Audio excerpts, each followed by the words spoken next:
Hey you all, I'm also hi to fellow dressmakers. You're welcome to another interesting tutorial. My name is Confidence. In this video, I'll be showing you how to draft a bustier for a plus size, not just a plus size, a busty person, just like this my beautiful customer. So I've made quite a number of bustiers for her and it always comes out perfect. So today I've decided to share with you the tips and tricks in achieving a well-cropped and fitted bustier just like this one that you see here. And the most amazing part is that she's not putting on a bra, just the bustier, and I used only wording. So if you want to see how I came up with this, make sure you watch this video to the very end and let's get to it. Hello, you don't even know my name, but I am happy you came by. So I'll be using this brown paper for the drafting, and these are the measurements you'll be working with. Bust 50, under bust 48, waist 46, hip 58, shoulder 18, shoulder to under bust 18, shoulder to waistline 20. Now let's go ahead and start drafting. And the first thing we do is to divide the bust circumference by 2 plus extra 2. 50 divided by 2 is 25 plus 2, that would be 27 inches. So I'll just make it a round figure and just make it 28 inches.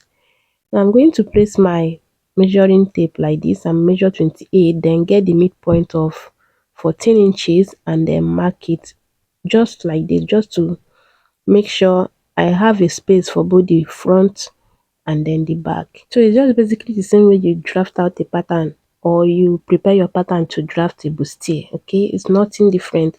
I wrote out a straight line and that would serve as our starting point, and then from that point I went down to the 20 inches, which is the waistline. Now I labeled this front and then the back, and then we'll work first on the front pattern. First I will take the shoulder measurement divided by 2 and mark it there. And now to get the armhole length, you're going to divide the bust circumference by 6 plus extra 1.5. And that would be 9.8 plus 1 inch for shoulder slope. That 1 inch is the shoulder slope. And I have 10.8.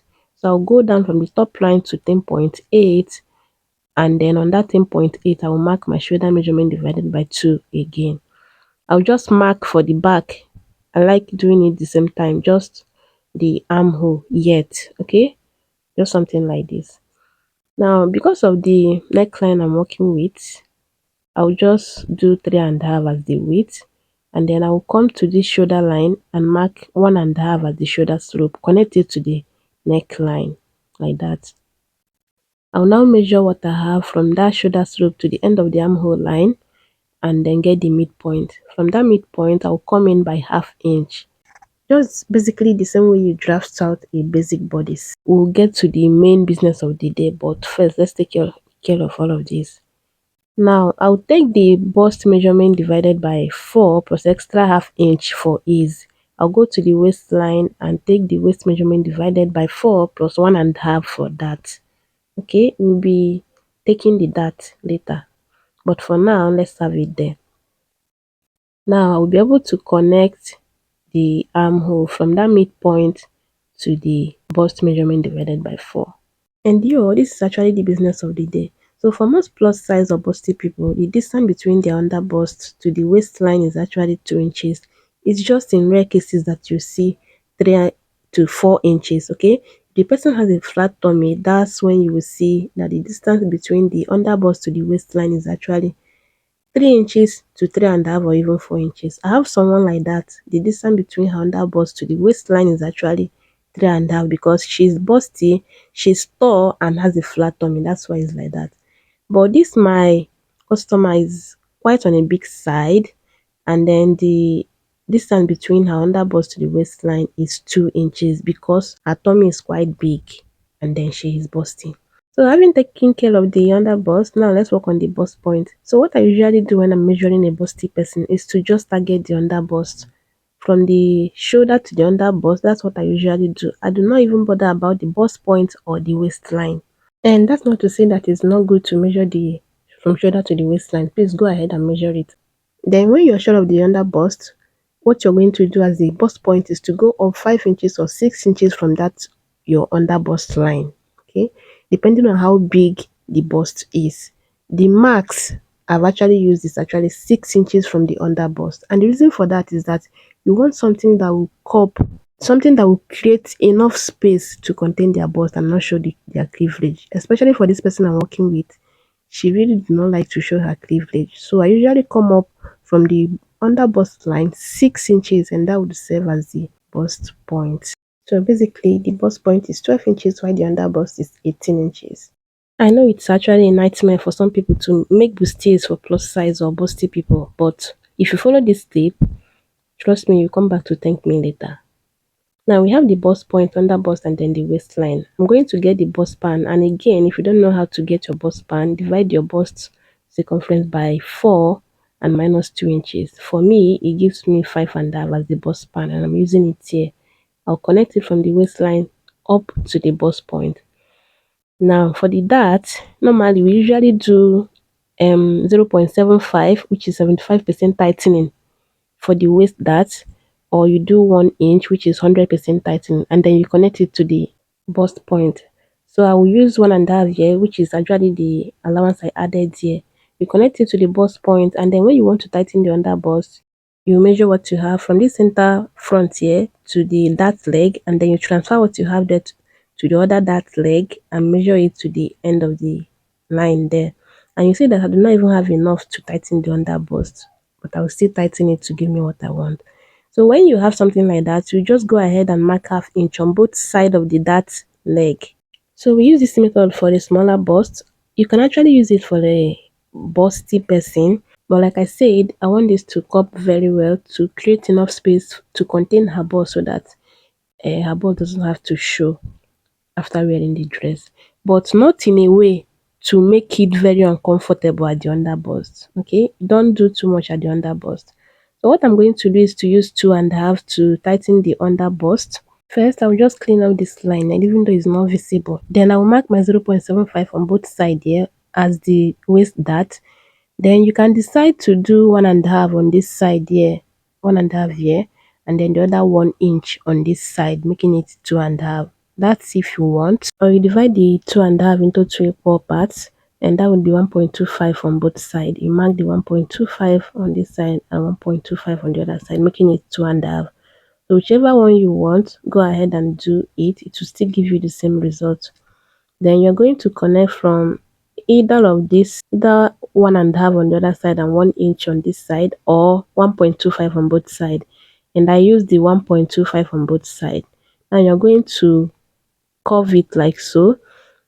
Just focus on making this as curvy as possible. Do not worry about connecting it to the bust point or anything like that. Just go ahead and make it. This underbust should be well contoured so that it will contain her bust. Next, I will come down here by 4.5 and then connect it to the bust point like so, and that would be the princess line. Okay, the next thing I'll do is to measure what I have here, and I have 7 inches. I'll place that 7 inches on that spot and pivot the measuring tape like this and mark where that 7 inches falls in. Then I'll mark 1.5. For a small size, I usually do 1 inch, but for a plus size, I go in by 1.5. And then I'm going to place this curve like so to meet that 1.5 on the 7 inches, okay? And then connect it to meet the other curved line. Can you see that? I'm just trying to blend it to smoothen it so it is not that sharp.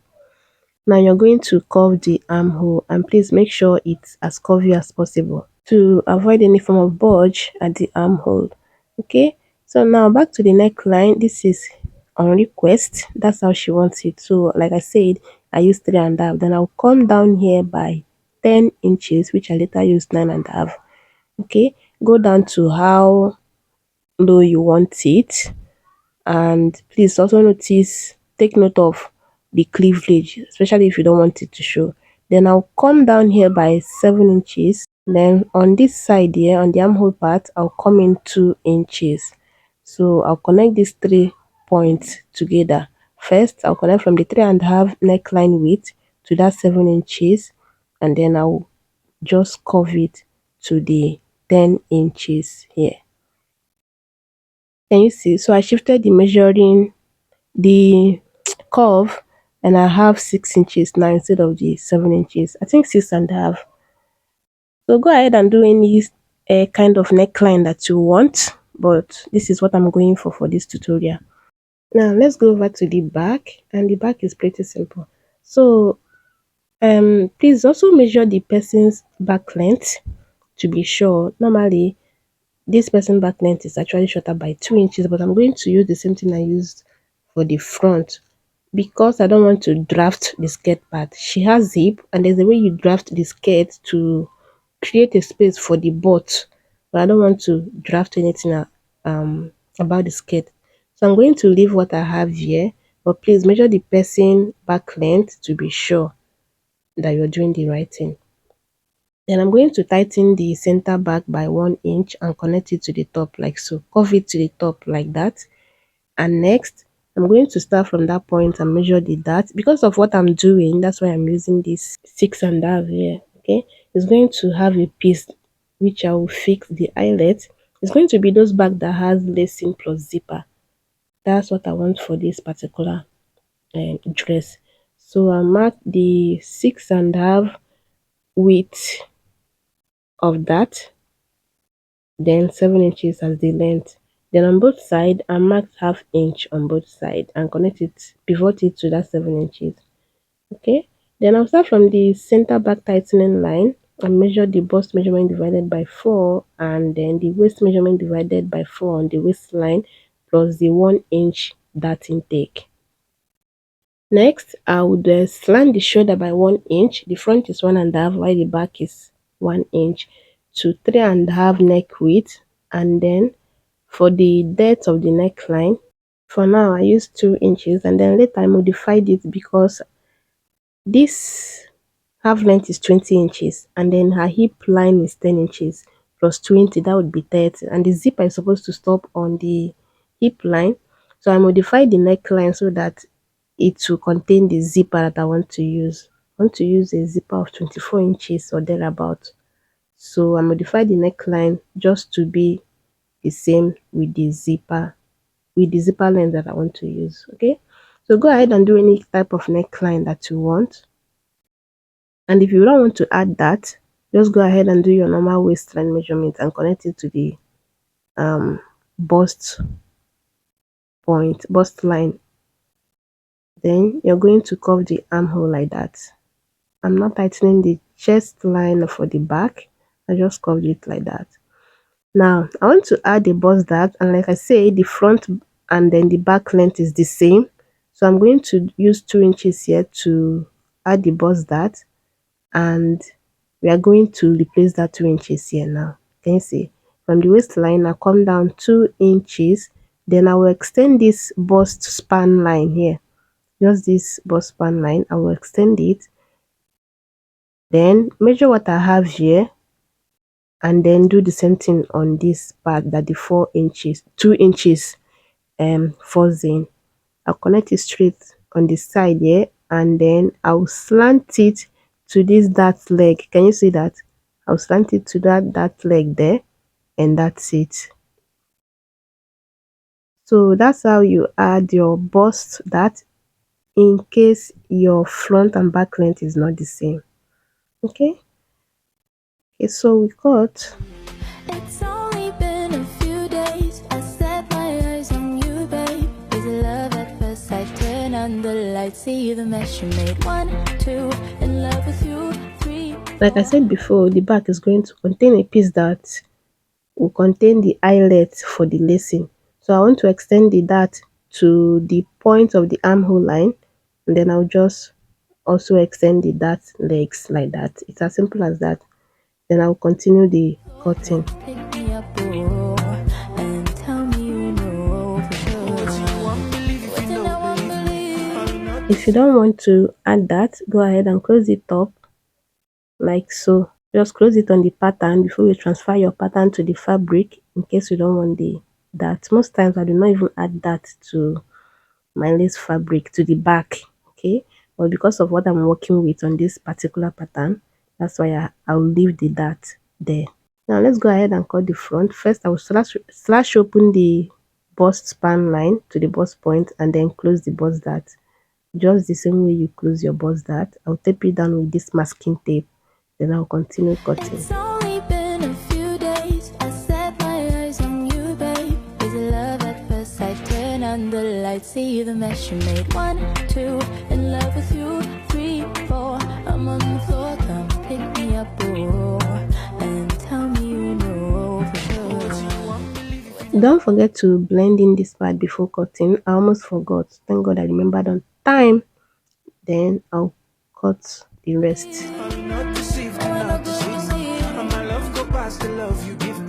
If I follow your hand, I beg delete. You want believe if you don't believe. Now after cutting the patterns out, I'll just show you how to smoothen this side. Okay, so I'm just trying to hold this down, nothing much. I'm just trying to hold the two paper down. Then I'm going to blend this just like this to the that leg of the back. Okay, just like that. Then I'll cut it out. You see how pointed it was, and then see how I blended it in. Can you see that it's actually smoother this way? And then we go ahead and transfer this to the fabric. My patterns are pinned on the fabric and my fabric is folded. I'm using this lace fabric, obviously. Then I'm going to extend this bust line here, armhole line of the side front. I'll do the same thing for the waist, just like this. And then I measured what I have on the paper from the armhole to the waistline, and it's not the same on the fabric. So I'm going to do it the right way, just like it. Extend it straight. I measured it and I have my 8.5, which I have on the paper too. So I'll go ahead and add my 1.5 allowance on the side. Then while cutting the other part, I'll just be adding ½ inch stitching allowance, joining allowance. I'm sorry that is not visible enough, but you saw what I did, right? 1.5 allowance on the side. I'll do the same thing for the back, extend the bust line and then the waistline. Then I'll add my 1.5 allowance. Okay, so I first measured if I have the same thing I have on the paper, then I will add the 1.5 allowance. Connect it like that, and then I will cut. There's no point adding zipper allowance. You already have the zipper allowance added on the paper while drafting. Okay. Now while cutting the neckline, please be careful so that you cut it the right way. Like I said, every other part will just be ½ inch allowance, except for the side which we have our 1.5 closing allowance.